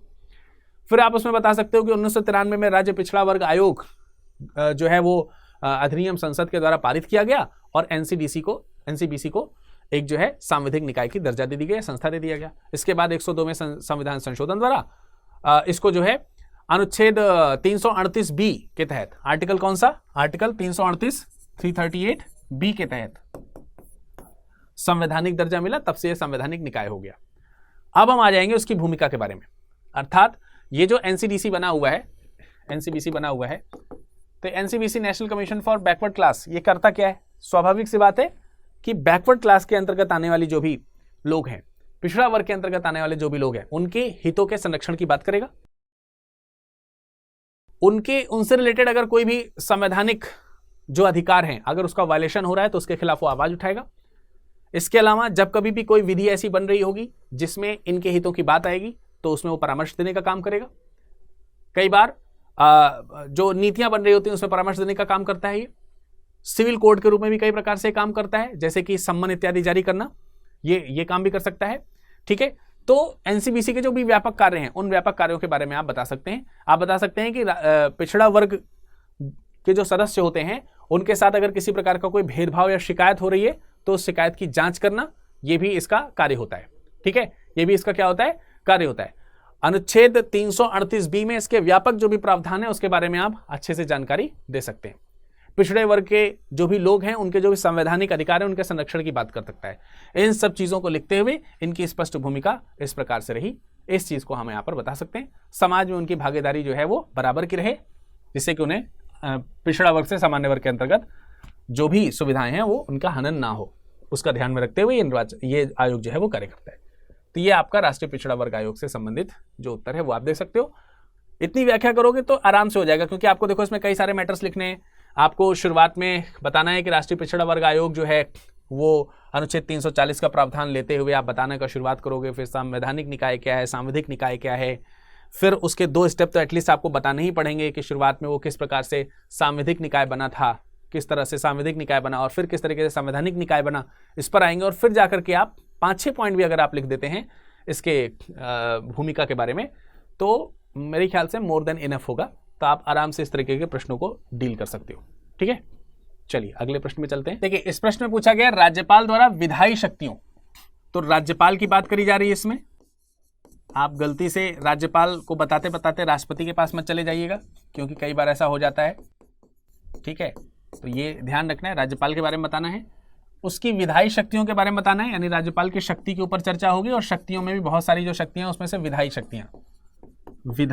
शक्तियों के ऊपर चर्चा होगी कि प्रयोग की आवश्यक शर्तों की विवेचना कीजिए। मतलब जो भी विधायी शक्तियां हैं उसकी विधायी शक्तियों के प्रयोग की शर्तें क्या हैं वो, और विधायिका के समक्ष रखे बिना राज्यपाल द्वारा अध्यादेशों के पुनः प्राख्यान की वैधता की विवेचना कीजिए। अध्यादेश के बारे में यहां पर पूछा जा रहा है। अब देखिए, थोड़ा तो आपको शक्ति के बारे में बताना है, क्योंकि इसमें क्या कहा गया, राज्यपाल द्वारा विधायी शक्तियों के प्रयोग की आवश्यक शर्तों की विवेचना के लिए राज्यपाल जो है वो अपनी जो विधायी शक्तियां हैं वो किस प्रकार से प्रयोग कर सकता है, उसकी क्या शर्तें हो सकती हैं, उन शर्तों की व्याख्या करनी है, शर्तें बतानी है आपको, हेडिंग डाल के बताना है आपको बाकायदे। और विधायिका के समक्ष रखे बिना, यानी जो राज्य विधानमंडल होते हैं उनके सामने रखे बिना जो आदेश पारित किए जाते हैं उन्हें अध्यादेश कहा जाता है।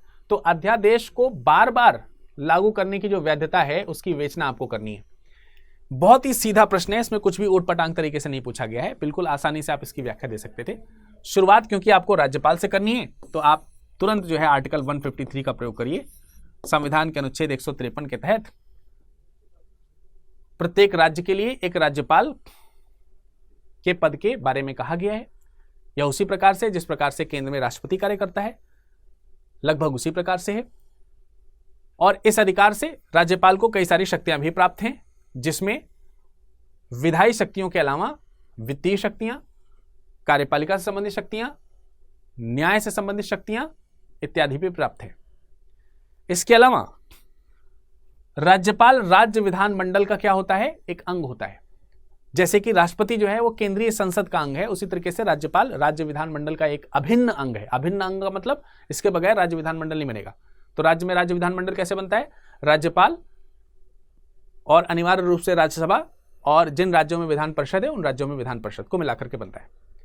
इस तरीके से राज्यपाल के पास में कई सारी विधायी शक्तियां भी हैं, जिसमें राज्यसभा, माफ कीजिएगा, जिसमें राज्यपाल जो है वो राज्य विधानमंडल के सत्रों को बुला सकता है, उनका सत्रावसान कर सकता है, और कुछ विशेष मामलों में जिन विशेष राज्यों में विधान परिषद स्थित है उन विशेष राज्यों में विधान परिषद में 1/6 सदस्यों का मनोनयन भी कर सकता है।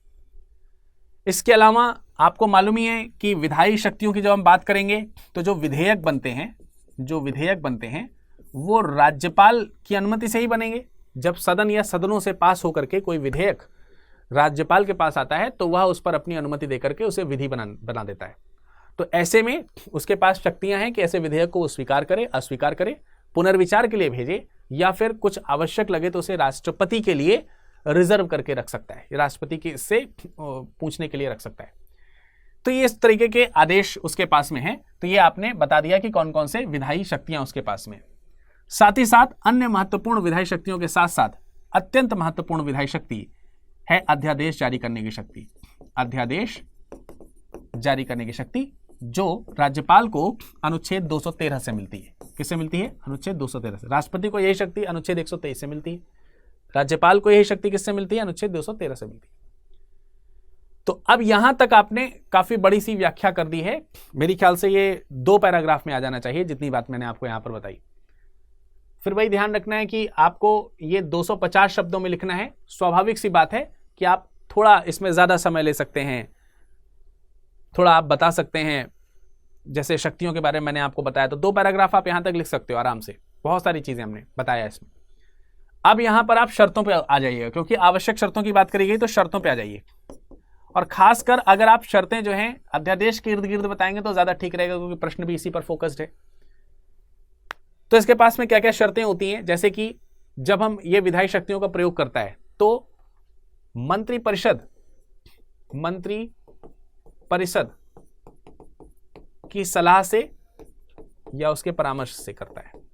सलाह से या परामर्श से, मतलब ये इसकी स्वविवेकी शक्तियों के अंतर्गत नहीं आता। स्वविवेकी शक्तियों के अंतर्गत नहीं आता। कौन सी चीज? जो इसकी अध्यादेश जारी करने की शक्ति है, अध्यादेश जारी करने की शक्ति है। लेकिन अन्य विधायी जो कार्य हैं उनकी शर्तों की अगर हम बात करें तो उसमें भी कुछ ऐसे हैं जिसमें जो राज्यपाल है वो राज्य विधान मंडल में जो मंत्री परिषद है उसके परामर्श के बिना नहीं कर सकता है। जैसे कि धन आयोग, धन विधेयक, जैसे कि धन विधेयक है। धन विधेयक के संदर्भ में सीमित शक्तियां, शर्तें हैं उसके पास, वो उसे अस्वीकार नहीं कर सकता, है ना। उसी प्रकार से तो यहां पर भी शर्तें हैं, जो आप अध्यादेश से संबंधित शर्तों को भी यहां पे व्याख्या कर सकते हो, डाल सकते हो। आप लिख सकते हैं कि राज्य विधान मंडल के अनुमोदन, जो भी अध्यादेश जारी होते हैं, अध्यादेश कब जारी होते हैं? अध्यादेश जारी कर सकता है राष्ट्रपति, लेकिन किसके परमिशन से या किसकी सलाह से? काउंसिल ऑफ मिनिस्टर्स की सलाह से। इसके अलावा ये तब जारी करे जाएंगे जब सत्र ना चल रहे हो और ऐसा कानून लाना आवश्यक हो। इसके अलावा भी जब अध्यादेश आते हैं और जब सत्र चलने लगते हैं तो सत्र के बैठने के पश्चात सबसे पहले सत्र इसका अनुमोदन करेगा। किसका अनुमोदन करेगा? अध्यादेश का। और ये अनुमोदन जो है 6 सप्ताह के भीतर, सत्र शुरू होने से 6 सप्ताह के भीतर हो जाना चाहिए। गलती से भी 6 माह मत लिख दीजिएगा। और 6 सप्ताह के भीतर साधारण बहुमत से इसका अनुमोदन होना चाहिए। किससे? साधारण बहुमत से। अगर अनुमोदन हो जाता है तो ये जो अध्यादेश हैं ये कंटिन्यू रहते हैं। अगर ये नहीं होता है तो निरस्त कर दिए जाते हैं। इससे पहले भी राष्ट्रपति के पास में शक्ति है कि इससे पूर्व भी वो अध्यादेश को वापस ले सकता है स्वेच्छा से। तो वही स्वेच्छा का मतलब वही हो गया, मंत्रिपरिषद की सलाह से ही। ठीक है, जैसे वो अपनी मर्जी से ला रहा है वैसे अपनी मर्जी से हटा लेगा, लेकिन पीछे जो है यहां पर मंत्रिपरिषद की सलाह रहेगी। तो मंत्रिपरिषद की सलाह से करेगा, ऐसे नहीं करेगा, सीधी सी बात है। इसके अलावा अध्यादेश जो है राज्यपाल केवल उन्हीं विषयों पर जारी कर सकते हैं जो राज्य सूची के हों या फिर समवर्ती सूची के हों। संघ सूची के विषय में ये अध्यादेश जारी नहीं कर सकते, ये आप लोगों को मालूम ही है। तो ये विषय जो है आपको यहां पर बताने चाहिए।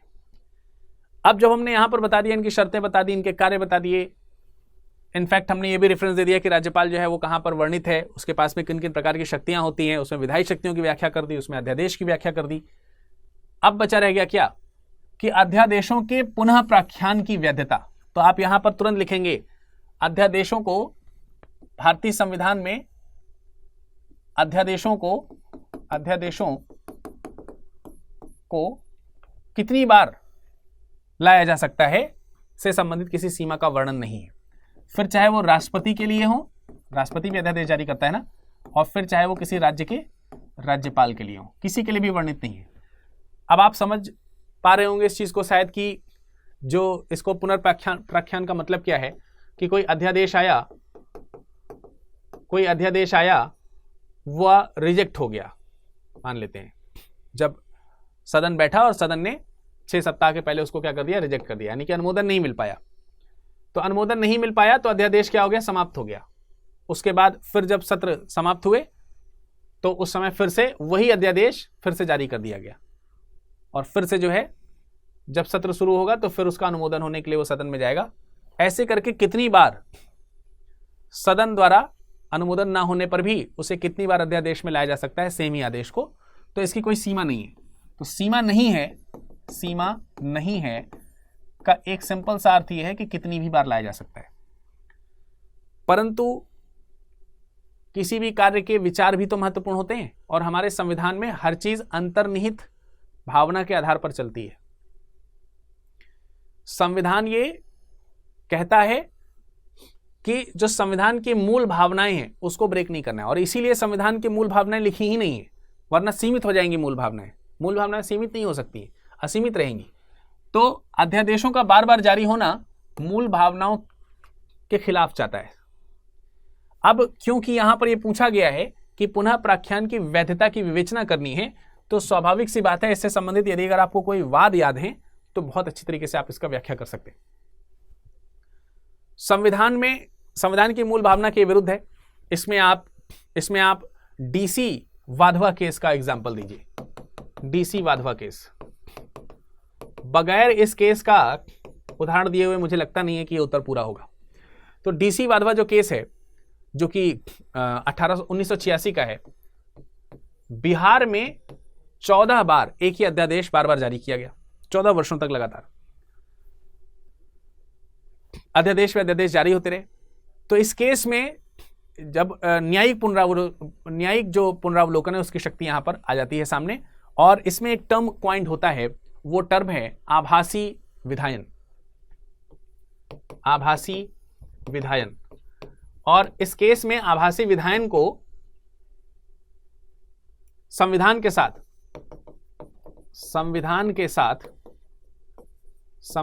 साथ धोखा कहा गया है, फ्रॉड,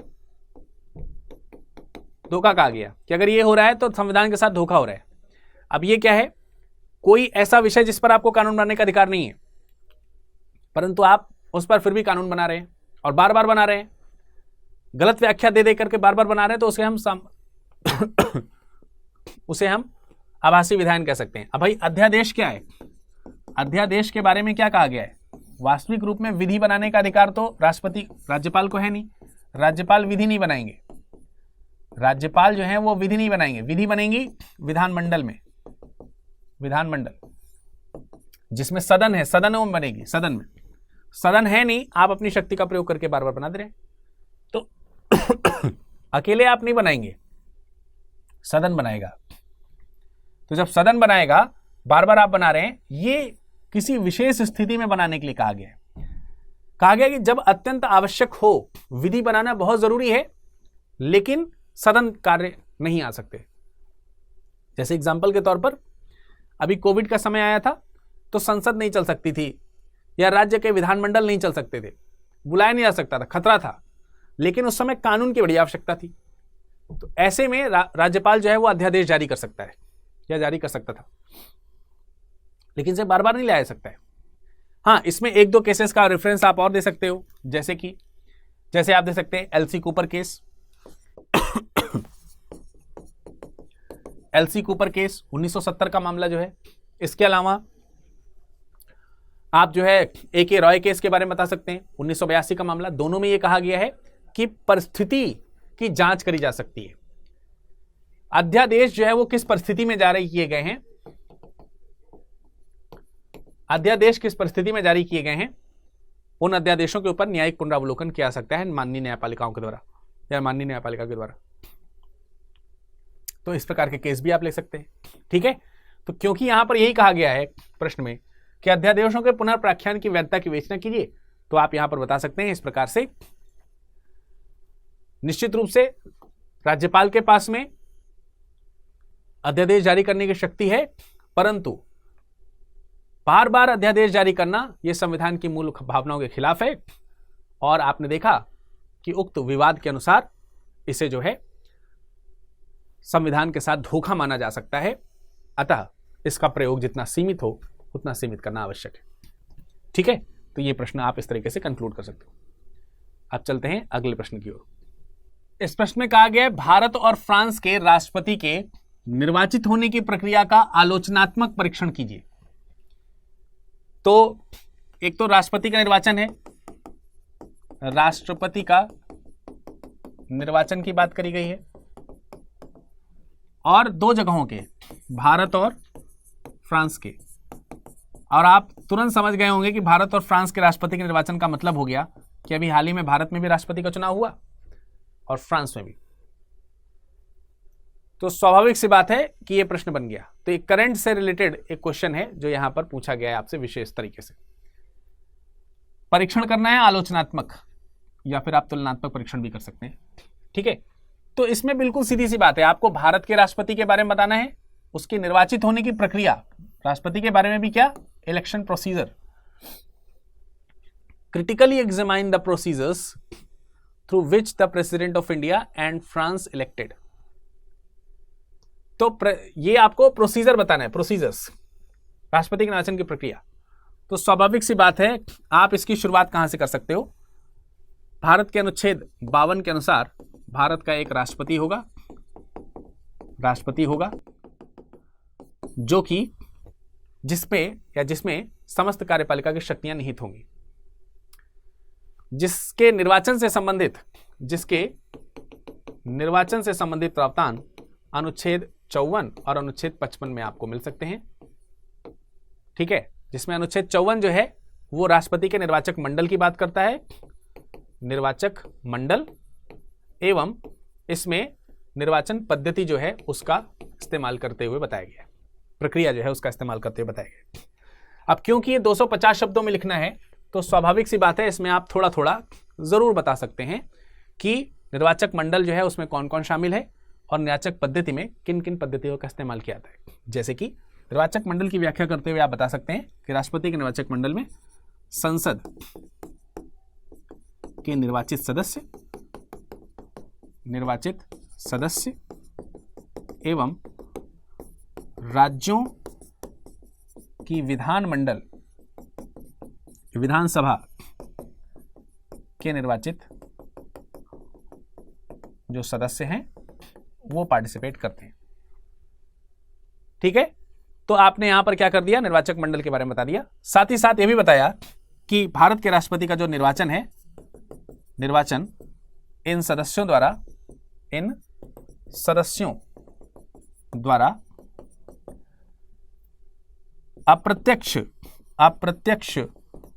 निर्वाचन पद्धति से किया जाता है, क्योंकि यहां पर क्योंकि भी लिख सकते हैं आप, क्योंकि आता है भाई, क्योंकि भारत में राष्ट्रपति का पद अब देखिए दो प्रकार की प्रणाली होती है, एक संसदीय प्रणाली होती है, एक अध्यक्षीय प्रणाली होती है।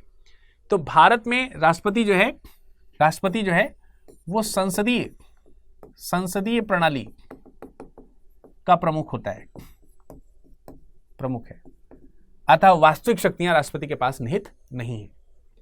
इसीलिए वास्तविक शक्तियां प्रत्यक्ष शक्तियां निहित नहीं है, वास्तविक शक्तियां निहित नहीं है, या वास्तविक शक्तियों का ये प्रयोग नहीं करता है। कौन करता है, प्रधानमंत्री, उसकी मंत्रिपरिषद करती है, इसलिए उसका प्रत्यक्ष निर्वाचन होता है, इसका प्रत्यक्ष निर्वाचन नहीं होता है। ठीक है, तो एक बात हमको यहां पर ये बतानी है। अब उसके अलावा जो है निर्वाचन पद्धति की जब बात हो गई, निर्वाचन मंडल की बात हो गई, तो निर्वाचन पद्धति के बारे में बता सकते हैं। राष्ट्रपति का निर्वाचन एकल संक्रमणीय मत पद्धति के अनुसार आनुपातिक प्रतिनिधित्व प्रणाली द्वारा एवं गुप्त मतदान के रूप में होती है। ठीक है, तो आपको ये 3 चीजें यहां पर लिख देनी है। एक तो एकल संक्रमणीय मत पद्धति, दूसरा आनुपातिक प्रतिनिधित्व प्रणाली और गुप्त मतदान। इस प्रक्रिया का पालन करते हुए राष्ट्रपति का निर्वाचन हमारे यहां होता है। अप्रत्यक्ष निर्वाचन होता है। तो स्वाभाविक सी बात है, आप जो है यहां पर इसमें अगर आप ये व्याख्या करने चले जाएंगे कि आनुपातिक प्रतिनिधित्व प्रणाली किस प्रकार की होती है, तो फिर ये बहुत ज्यादा लंबा हो जाएगा। 250 शब्द जरूर हैं आपके पास में, लेकिन इतने भी ज्यादा नहीं है 250 शब्द की आप पूरी व्याख्या लिख सकें। और स्वाभाविक सी बात है, आपको फ्रांस के राष्ट्रपति के चुनाव की प्रक्रिया भी लिखनी है। फ्रांस के राष्ट्रपति के चुनाव की प्रक्रिया, तो इसके लिए भी आपको कहीं ना कहीं थोड़ी सी इंट्रोडक्शन टाइप की चीज लिखनी पड़ेगी। तो आप इसमें लिख सकते हैं, वहीं अमेरिका की भांति फ्रांस में अध्यक्षीय शासन प्रणाली है, अर्थात वहां पर राष्ट्रपति जो है वो जो वहां की जनता है उसके प्रत्यक्ष कह सकते हैं कि रिप्रेजेंटेटिव होता है। इसलिए वहां फ्रांस में जो राष्ट्रपति का चुनाव है उसमें प्रत्यक्ष निर्वाचन पद्धति का प्रयोग किया जाता है। फिर आप लिख सकते हैं, अब जब प्रत्यक्ष निर्वाचन पद्धति का प्रयोग करते हैं, जैसे कि हमारे यहां लोकसभा में होता है, राज्यों की विधानसभाओं में होता है प्रत्यक्ष निर्वाचन पद्धति, तो इसमें कोई विजेता कैसे बनता है? इसमें विजेता बनने का सिस्टम क्या है? इसमें विजेता बनने का सिस्टम है, जो ज्यादा मत लाएगा, ज्यादा मत वाला जो होगा वो विजेता होगा। इसको कॉन्स्टिट्यूशनल टर्म में आप कह सकते हैं first post the past system. ठीक है, first pass the post system इसको बोलते हैं, और जो ज्यादा मत लाएगा वो विजेता हो जाएगा। लेकिन राष्ट्रपति जैसा उच्च संवैधानिक पद, गरिमामय पद, जैसे मान लेते हैं कि 10%, 20%, 30% और 40%, कितना हो गया भाई ये? 20, 10, 30, 30, 60 और 40, 100। 4 कंटेस्टेंट थे ABCD। ठीक है, जो टोटल 100 वोट पड़े, A को 10 मत मिले, B को 20 मत मिले, C को 30 मत मिले और D को 40 मत मिले। तो आप विजेता किसको घोषित कर देंगे? आप कहेंगे सर D विजेता हो जाएगा, क्योंकि इसको 40 वोट मिले। साधारण तौर से जो चुनाव होते हैं, प्रत्यक्ष चुनाव, उसका रिजल्ट इसी तरह आता है। लेकिन इसका दूसरा मतलब यह भी हुआ कि 40 व्यक्ति जो इनके पक्ष में मत डाल रहे हैं, इसके अगेंस्ट में 60 लोग हैं जिन्होंने इनके पक्ष में मत नहीं डाला है, भले वो इनके विरोधी हो या ना हो, लेकिन 60 लोग हैं जो इनके पक्ष में नहीं है। तो क्या ऐसा सरकार होना उचित है? फ्रांस में इसको उचित नहीं माना गया। इसलिए वहां पर प्रत्यक्ष चुनाव तो है, प्रत्यक्ष चुनाव है, किंतु first pass the post system जो है वो इस्तेमाल नहीं होता है, बल्कि इसकी जगह पर द्वितीय मतपत्र प्रणाली प्रक्रिया का प्रयोग होता है। किसका प्रयोग होता है? द्वितीय मतपत्र प्रणाली प्रक्रिया, इसका प्रयोग होता है। यह आपको ध्यान रखना है। तो जैसे आप यहां पे प्रतिनिधित्व प्रणाली का इस्तेमाल कर रहे हैं, वैसे यहां पे द्वितीय मतपत्र प्रणाली का इस्तेमाल होता है, जिसका उद्देश्य क्या है? इसका उद्देश्य है प्रत्यक्ष निर्वाचन में भी पूर्ण बहुमत सुनिश्चित करना। प्रत्यक्ष निर्वाचन हो रहा है, लेकिन पूर्ण बहुमत इसको नहीं मिल रहा है, 40 ही मिल रहे हैं। पूर्ण बहुमत का मतलब आधे से अधिक जो है वोट आपके पास में हो, 50% ज्यादा वोट। भारत में 50% ज्यादा वोट। हमारे यहाँ एकल संक्रमणीय मत पद्धति को आप यहां पर थोड़ा सा लिख सकते हैं, ये वाला सिस्टम आप जरूर थोड़ा सा व्याख्या कर सकते हैं, जिसके अनुसार अप्रत्यक्ष निर्वाचन चुनाव में एकल संक्रमणीय मत पद्धति का इस्तेमाल का अर्थ है कि किसी भी व्यक्ति को एक बार वोट डालने के लिए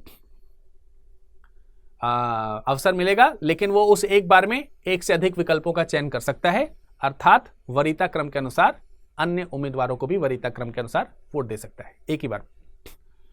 मतगणना के समय में इसका प्रयोग किया जाता है किसी भी व्यक्ति को जो न्यूनतम कोटा नहीं लाता है 50% से, जो कि न्यूनतम कोटा है 50% + 1 जो नहीं लाता है, उस पद्धति में हम इसका इस्तेमाल बखूबी करते हैं। और कैसे करते हैं बखूबी? बखूबी ऐसे किया जाता है कि जो व्यक्ति जिसके वोट सबसे कम होते हैं उसे सेकंड राउंड की काउंटिंग में उसके वोट्स को अन्य बचे हुए कंटेस्टेंट में डिस्ट्रीब्यूट करते हैं। और ऐसा तब तक चलता रहता है जब तक कि किसी व्यक्ति को क्या ना मिल जाए, नियत जो कोटा है वो ना मिल जाए। उसके विपरीत यहां पर क्या होता है, द्वितीय मतपत्र प्रणाली सिस्टम में क्या होता है, इसमें चुनाव जो है वो 2 बार होते हैं। सबसे पहले जितने भी कंटेस्टेंट जैसे ABCD यहां पे पार्टिसिपेट कर रहे हैं, इनका साधारण चुनाव होगा, प्रत्यक्ष चुनाव होगा। इस प्रत्यक्ष चुनाव में मान लेते हैं यही रिजल्ट निकला, 10% वोट इनको मिले, 20% इनको मिले, 30% इनको मिले और 40% इनको मिले। तो ऐसे में ये क्या करते हैं, सर्वाधिक अगर इसी में ही किसी को, इसी प्रथम चुनाव में ही यदि अगर किसी को 50% प्लस वोट मिल जाते हैं तो वह राष्ट्रपति बन जाता है। लेकिन जो व्यक्ति या कोई भी कैंडिडेट यदि अगर 50% प्लस वोट लाने में असफल हो तो ऐसी स्थिति में फ्रांस में सर्वाधिक 2 मत प्राप्त करने वाले उम्मीदवार जो हैं उनके लिए फिर से प्रत्यक्ष चुनाव कराए जाते हैं। स्वभावतः इन 2 के बीच में फिर से चुनाव होगा और इनमें में से जिसके वोट ज्यादा आएंगे, और आएंगे ही क्योंकि 2 के बीच में ही हो रहा है, तो जब किसी के पास इस तरीके के वोट ज्यादा आ जाएंगे उसे फ्रांस का राष्ट्रपति बना दिया जाएगा। क्योंकि दोबारा जो है यहां पर मत प्रणाली का प्रयोग किया गया है, इसीलिए इसको बोला जा रहा है द्वितीय मत प्रणाली प्रक्रिया। तो ये आपको समझना है यहां पर। अब क्योंकि इसमें थोड़ा सा क्रिटिसाइज भी करना है, एक दूसरे को क्रिटिकली एग्जामिन करना है, तो 1-2 लाइन इसमें लिख दीजिए। उपरोक्त प्रक्रिया को ध्यान में रखते हुए हम ये कह सकते हैं कि भारत में राष्ट्रपति के निर्वाचन की पद्धति अप्रत्यक्ष अवश्य है। तो भारत में जो निर्वाचन की प्रणाली हो रही है वो कम खर्चीली है, लेकिन उसमें राष्ट्रपति को वास्तविक शक्तियां नहीं मिल रही। जटिल प्रक्रिया है। भारत में राष्ट्रपति के चुनाव की प्रक्रिया कैसी है? जटिल है। ये बहुत जटिल प्रक्रिया है, ये तो बिल्कुल साधारण है। तो भारत के राष्ट्रपति के निर्वाचन की प्रक्रिया अत्यंत जटिल होने के पश्चात या बावजूद भी कम खर्चीली है, आर्थिक रूप से भी एवं समय प्रणाली के अनुसार भी कम खर्चीली है। वहीं फ्रांस की जो राष्ट्रपति की जो निर्वाचन प्रक्रिया है वह अत्यंत सरल है, किंतु अत्यंत खर्चीली है, रुपए के अनुसार भी और समय के अनुसार भी, क्योंकि उसमें 2 बार चुनाव कराने पड़ते हैं। यहां पर एक ही चुनाव, मामला वैसा ही है, लेकिन एक ही चुनाव में के ही वोट काम हो जाते हैं, यहां पर अलग चुनाव के लिए अलग वोट काउंट होंगे। तो इस प्रकार से आप क्रिटिकली जो है एनालिसिस कर सकते थे इसका। तो यही आपको लिखना था इसकी व्याख्या में, 200 शब्दों में आराम से लिख देते आप। चलिए अगले प्रश्नों में चलते हैं। देखिए इस प्रश्न में क्या लिखा है, आदर्श आचार संहिता। आदर्श आचार संहिता का मतलब हो गया model code of conduct, MCC जिसको आप बोल सकते हैं। आदर्श आचार संहिता के उद्भव के आलोक में भारत के निर्वाचन आयोग की भूमिका की विवेचना कीजिए। तो आपको यहां पे मॉडल कोड ऑफ कंडक्ट के बारे में बताना है।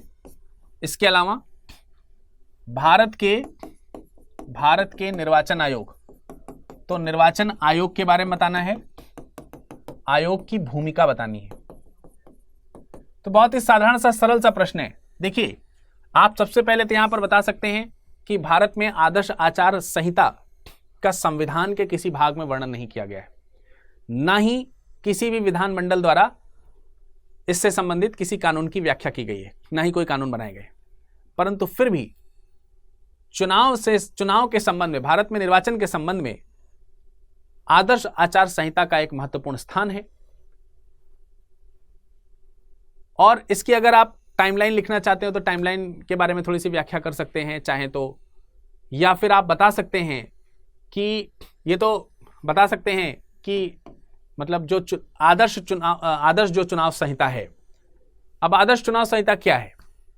ये एक प्रकार के निर्देश होते हैं। आप इसमें व्याख्या अगले लाइन में कर सकते हो कि आदर्श चुनाव संहिता एक विशेष प्रकार के निर्देश होते हैं जो स्वतंत्र या निष्पक्ष चुनाव के लिए आवश्यक होते हैं और जिन निर्देशों का पालन चुनाव में पार्टिसिपेट करने वाले प्रत्येक संस्था के लिए अनिवार्य होता है, चाहे वह सरकार हो, चाहे वह विपक्ष हो, चाहे वह प्रतिनिधि हो या फिर स्वयं नागरिक ही क्यों ना हो, सबको इसका पालन करना अनिवार्य होता है, जिससे कि स्वतंत्र और निष्पक्ष चुनाव कराया जा सके और शांतिपूर्ण वातावरण के अंतर्गत कराया सके। अब इसमें आप बता सकते हैं, क्योंकि आदर्श आचार संहिता के उद्भव के बारे में पूछ रहा है, उद्भव के आलोक में अब जब मैंने आपको कह दिया कि आदर्श आचार संहिता का उल्लेख ही नहीं है संविधान में, विधि द्वारा उसको बनाया नहीं गया है, तो इसका उद्भव कहां से हो रहा है? तो इसके उद्भव के संदर्भ में आप बता सकते हैं, इसके उद्भव के संदर्भ में इसको शक्तियां जो हैं वो कहीं ना कहीं अप्रत्यक्ष रूप से या प्रत्यक्ष रूप से भारत के निर्वाचन आयोग एवं जनप्रतिनिधि अधिनियम के द्वारा मिलती है। अब इसकी भी व्याख्या आप कर सकते हैं, कैसे? अनुच्छेद 324 की व्याख्या कर दीजिए। आर्टिकल 324 निर्वाचन आयोग से संबंधित है, जिसमें कहा गया है कि चुनाव आयोग के कार्यों का वर्णन किया गया है, जिसमें जो भारत के राष्ट्रपति का चुनाव है, उपराष्ट्रपति का चुनाव है, राज्य विधानसभाओं का चुनाव है, राज्य विधानसभाओं के अलावा लोकसभा राज्यसभा के चुनाव हैं इत्यादि का चुनाव की जिम्मेदारी किसको है? निर्वाचन आयोग को है। और जब इसके चुनाव की जिम्मेदारी चुनाव आयोग को है, भले ही इसमें इसकी शक्तियों के बारे में ना लिखा हो, जब किसी को हम कोई काम करने के लिए देते हैं तो स्वाभाविक रूप से उस कार्य के निष्पादन के लिए उसकी शक्तियां उसके पास स्वयं ही चली जाती हैं। उसके लिए अलग से शक्तियां लिख करके नहीं दी जाती हैं कि आपको एक करना है। तो जब उसे ही करना है तो वो अपनी तरीके से शक्तियों का निर्माण भी करेगा, अपने नियम बनाएगा और उस हिसाब से उसका संचालन करेगा, क्योंकि आपको करना है वो काम। तो इसको हम बोलते हैं अंतर्निहित शक्ति। ये प्रत्यक्ष शक्ति नहीं है, लेकिन अंतर्निहित शक्ति के रूप में इसकी व्याख्या करी गई है। और इसी अंतर्निहित शक्ति से ही कहीं ना कहीं उद्भव होता है आदर्श आचार संहिता का, कि जब चुनाव कराने की जिम्मेदारी चुनाव आयोग की है तो स्वभावतः यह जिम्मेदारी उसकी है कि चुनाव निष्पक्ष होने चाहिए, शांतिपूर्ण होने चाहिए और स्वतंत्र चुनाव होने चाहिए। तो इसके लिए निर्वाचन आयोग को कुछ अधिकार चाहिए होते हैं, जो कि उसे स्वभावतः मिल जाते हैं। उद्भव के साथ यहीं से ही शुरुआत कर सकते हो आप। चुनाव से संबंधित नियम या उपनियम बनाने का दावा जो है वो किया गया है, या कर सकता है कौन? चुनाव आयोग। इसके अलावा यह दावा भारत का निर्वाचन आयोग जो है वो किसके द्वारा भी कर सकता है?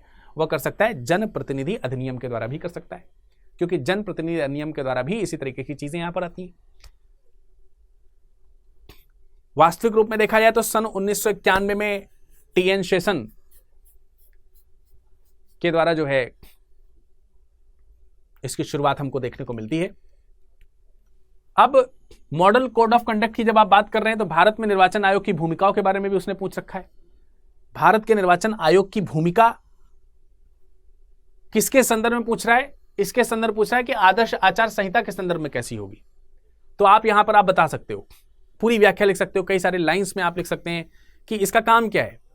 आखिर निर्वाचन आयोग अगर मॉडल कोड ऑफ कंडक्ट को लागू करवा रहा है तो क्यों लागू करवा रहा है, क्या आवश्यक है? कुछ नियम है इसके द्वारा, जैसे कि अब जैसे जो चुनाव आयोग होता है उसके पास बहुत सारे काम होते हैं।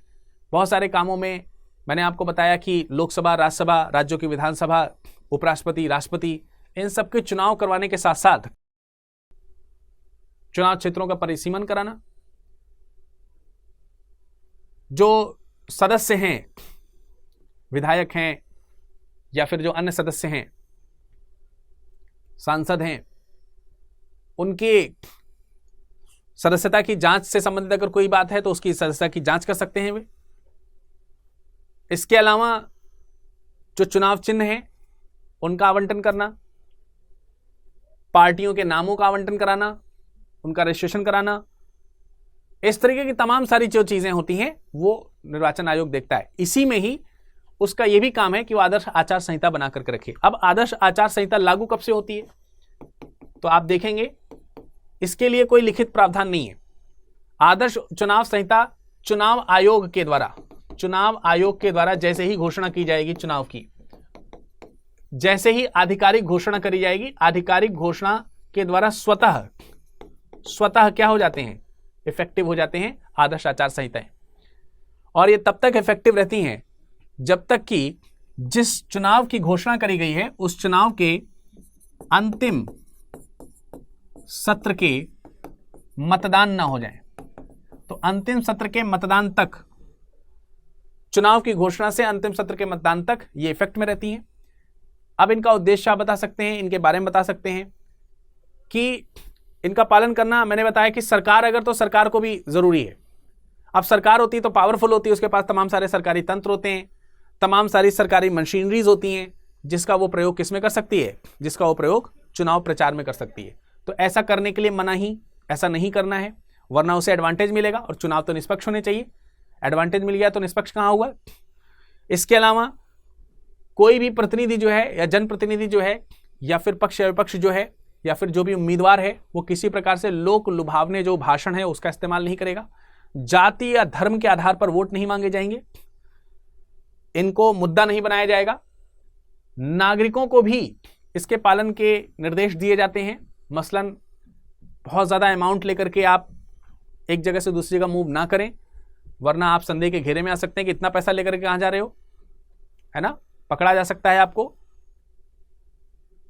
आवश्यक रूप से तमाम प्रकार के जो तात्कालिक प्रोटोकॉल्स हैं उसको फॉलो कराना, जैसे कि वाहनों का प्रयोग नहीं होगा जिस समय जिस क्षेत्र में चुनाव हो रहे हैं, सार्वजनिक वाहनों का प्रयोग नहीं होगा। इसके अलावा अभी जैसे कोविड प्रोटोकॉल्स था, कोविड प्रोटोकॉल्स में बोल दिया गया कि सभी लोग जो है निश्चित दूरी बना करके खड़े होंगे, तो ये भी चुनाव आदर्श चुनाव संहिता के अंतर्गत ही आ गया। मास्क लगाएंगे, आदर्श चुनाव संहिता के अंतर्गत आ गया। रैलियां जो करी जाएंगी वो वर्चुअल रैलियां होंगी, ये भी आदर्श चुनाव संहिता के अंतर्गत आ गया। तो इस तरीके के जो नियम बनाए जाते हैं ये सब करने का काम निर्वाचन आयोग के अंतर्गत होता है। इन सभी नियमों की व्याख्या आप यहां पर रख सकते थे, सबकी 250 शब्द आराम से लिख सकते थे। ठीक है, तो ये जो है आपका किससे रिलेटेड हो गया, ये आदर्श आचार संहिता से उसकी जो भूमिका है उसकी भूमिका से संबंधित ये सारे पॉइंट थे।